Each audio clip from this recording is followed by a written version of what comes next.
It gives us a lot to think about, Gordon. It does. And it's a reminder, you put it so well with that expression from Lenin about how quickly things can change. but it's not satisfactory arrangement. As we kind of close up here, again, one of the reasons I wanted to spend a little time on China and kind of zoom out of Iran, where there's a lot of focus for obvious reasons and good reasons, is that Iran isn't one of the top economies in the world. It doesn't have the reach that China does. It doesn't have the population that China does. And I could make that similar case for Russia as well. Russia's obviously different than China. But when we're really thinking about, who are our major adversaries threatening the United States, reaching into American society and spreading propaganda or trying to get influence and leverage, the arguments are probably stronger for China and Russia than Venezuela and Iran. So that maybe leads us to a final question, but a complicated one, Gordon. Are we not prioritizing the right things based on our foreign policy? And what do you think are the chances, given the tension in the world right now, that this will create a condition where China and Russia have an even closer relationship, and that becomes one of the bigger stories of 2026? Yeah, China and Russia are really close right now because Putin and Xi Jinping see the world in the same terms and they see the same objectives. And Putin is really, really important to Xi Jinping because Putin does things that Xi Jinping would like to do but doesn't want to do himself. In other words, invade other countries. They're pretty close. Now, a lot of people will tell you that China and Russia will never have an enduring partnership, and I accept that proposition, but I say it's completely irrelevant because I don't worry about China and Russia in the 2060s. I worry about these guys right now. So yeah, and the other question you had is no, we're not focusing on the right things. Xi Jinping talks about going to war all the time. We need the president of the United States to talk to the American people about how dangerous the situation is. We know the American people will make sacrifices, but they've got to understand what they're sacrificing for. And right now, we're being told we're in peace.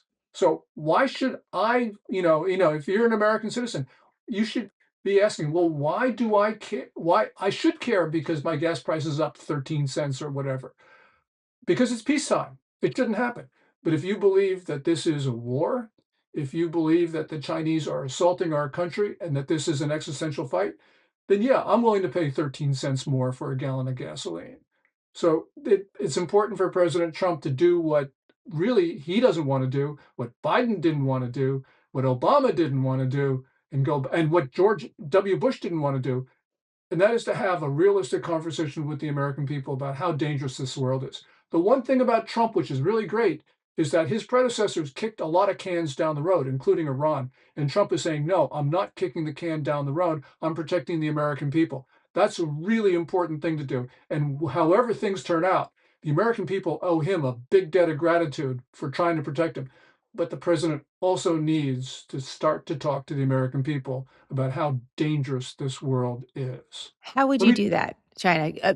How would you describe that, Gordon? If you have just a few minutes to speak directly to our audience, how would you describe the world that we're in now and how China and why China matters to the American public?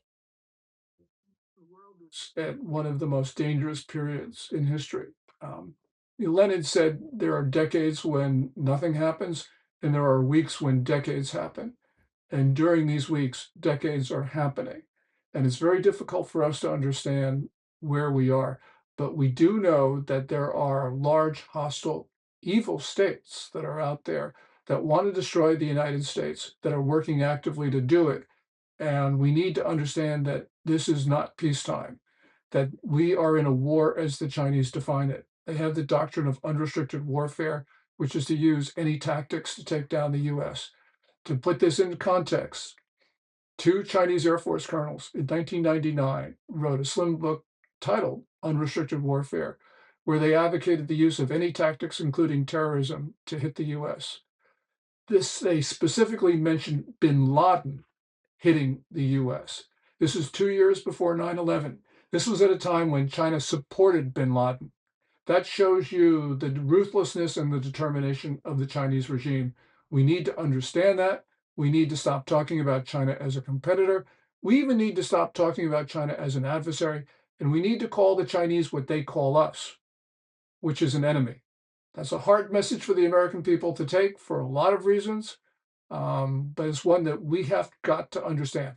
One other point. We couldn't care about bin Laden, even after he killed 6 Americans by bombing the North Tower of the World Trade Center in February 1993. We didn't care about him until one day when he killed 2,977 of our neighbors, our friends, our loved ones. And then we actually paid attention. China's much more powerful than Al Qaeda, and we're not paying attention to China. It gives us a lot to think about, Gordon. It does. And it's a reminder, you put it so well with that expression from Lenin about how quickly things can change.